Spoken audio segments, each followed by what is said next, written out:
Hi friends, welcome to Aaga's Kitchen. எல்லோருக்கும் வணக்கம். நம்ம இன்னைக்கு ஆகாஷ் கிச்சனில் ரொம்ப டேஸ்டான குழந்தைகளுக்கு பிடித்த ஸ்நாக்ஸ் செய்ய போகிறோம். என்ன ஸ்நாக்ஸ்னால் ஆனியன் பக்கோடா. இப்போ வாங்க எப்படி செய்வதுன்னு பார்க்கலாம்.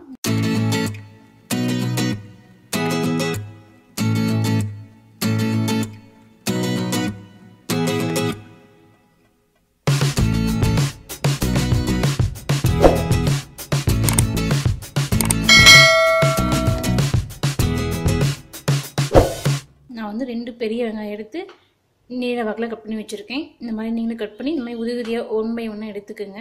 நல்லா உதிரியாக எடுத்துக்கோங்க. கொஞ்சம் மல்லித்தலை கட் பண்ணி வச்சுருக்கேன். 3 வந்து பச்சை மிளகாய் வந்து நீல வாக்கில் கட் பண்ணி வச்சுருக்கேன். கொஞ்சம் கருவேப்பிலை கட் பண்ணி வச்சுருக்கேன். இப்போ நம்ம இதெல்லாம் மிக்ஸ் பண்ணிடலாம்.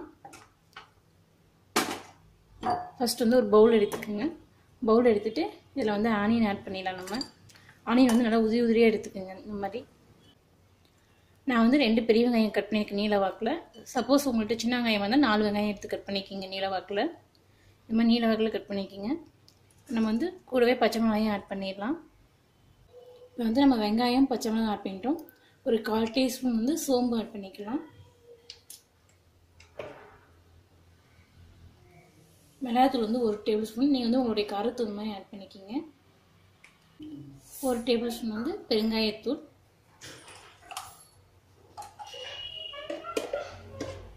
1 டேபிள் ஸ்பூன் வந்து எண்ணெய் விட்டுக்கலாம். எண்ணெய் விடும்போது நம்ம பக்கோடா செய்யும்போது வந்து ஆனியன் வந்து ரொம்ப இழுக்காது. அதனால் இப்போ 1 ஸ்பூன் விட்டுக்கலாம். கொஞ்சம் எக்ஸ்ட்ரா கூட விட்டுக்குங்க. நான் ஆயில் தான் விட்டுருக்கேன் 1 ஸ்பூன். இப்போ வந்து கூடவே மல்லித்தலையும் ஆட் பண்ணிடலாம். கருவேப்பிலையும் ஆட் பண்ணிடலாம். நம்ம இதெல்லாம் வந்து நல்லா மிக்ஸ் பண்ணிக்கலாம் கையிலே.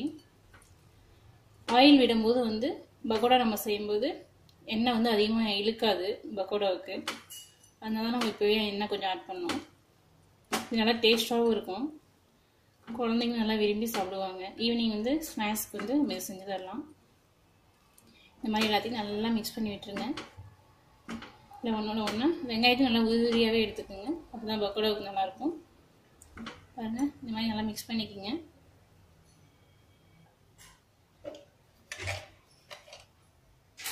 உப்பு வந்து தேவைக்கேற்ப ஆட் பண்ணிக்கலாம். நான் ஒரு 1/2 டேபிள் ஸ்பூன் ஆட் பண்ணுறேன். இதையும் நல்லா மிக்ஸ் பண்ணி விட்டுருங்க. நம்ம எல்லாத்தையும் நல்லா மிக்ஸ் பண்ணி விட்டுருங்க. அப்படி பாருங்கள், நல்லா மிக்ஸ் ஆகிடுச்சு. நம்ம வந்து இப்போ கடல மாவும் அரிசி மாவும் ஆட் பண்ணிடலாம். நான் வந்து இப்போ 1/2 கப் கடல மாவு எடுத்திருக்கேன். இதை ஆட் பண்ணிடலாம். 1 கப் கடல மாவு. 1/2 கப் கடல மாவுக்கு 1/4 கப்பு அரிசி மாவு எடுத்திருக்கேன். நல்லா மிக்ஸ் பண்ணி விட்டுடலாம். இந்த மாதிரி எல்லாத்தையும் நல்லா ஒன்றோட ஒன்று நல்லா மிக்ஸ் பண்ணி விட்டுருங்க. இந்த மாதிரி நல்லா மிக்ஸ் பண்ணி வச்சுருங்க. நான் வந்து ஆயிலில் போடும்போது தண்ணி கொஞ்சமாக தெளித்து விட்டுக்கலாம். இப்போ வந்து தண்ணி ஊற்ற வேணாம். இது அப்படியே மிக்ஸ் ஆகி இருக்கட்டும்.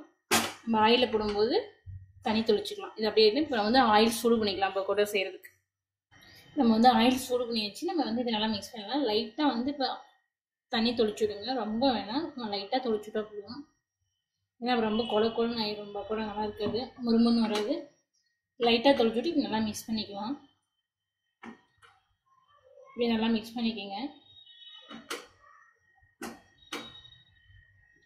மாவு தெரிஞ்சால் கொஞ்சம் லைட்டாக, ரொம்ப தொளிக்காதீங்க, சும்மா இப்படி லைட்டாக தொளிச்சு விடுங்க.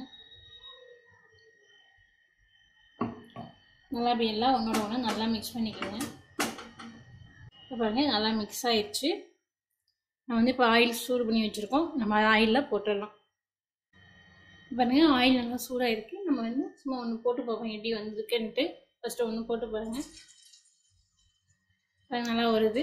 நம்ம இன்னும் எல்லாத்தையும் போட்டுடலாம். இப்படியே வந்து எல்லாத்தையும் கொஞ்சம் கொஞ்சமாக போட்டு விடுங்க.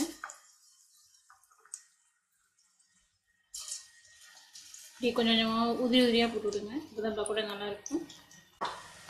இது நல்லா வேகட்டும். மிக்ஸ் பண்ணி விடலாம். இப்போ வந்து நம்ம திருப்பி விடலாம். ஏன்னா ஒரு சைடாக வந்துருக்கும், இன்னொரு சைடு வேகாது. ஆனால் இப்படி ஒவ்வொரு பக்கமாக வந்து இப்படி திருப்பி விடுங்க. நல்லா வேகட்டும்.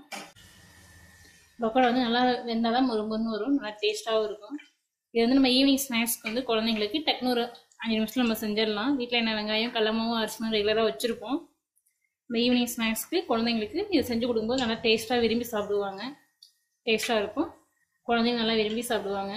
இதெல்லாம் நல்லா மிக்ஸ் பண்ணி விடுங்க. நல்லா வேகட்டும். எல்லா சைடும் ஈவனாக வந்து எல்லா சைடும் வேகட்டும். இப்போ பாருங்கள், பபுள்ஸ் ஓரளவுக்கு அடங்கிடுச்சு. நம்ம வந்து நல்லா ப்ரௌனாகவும் ஆயிடுச்சு. ஓரளவுக்கு ப்ரௌனாக இருக்கும்போது எடுத்துருங்க, இன்னும் கருகிரும்.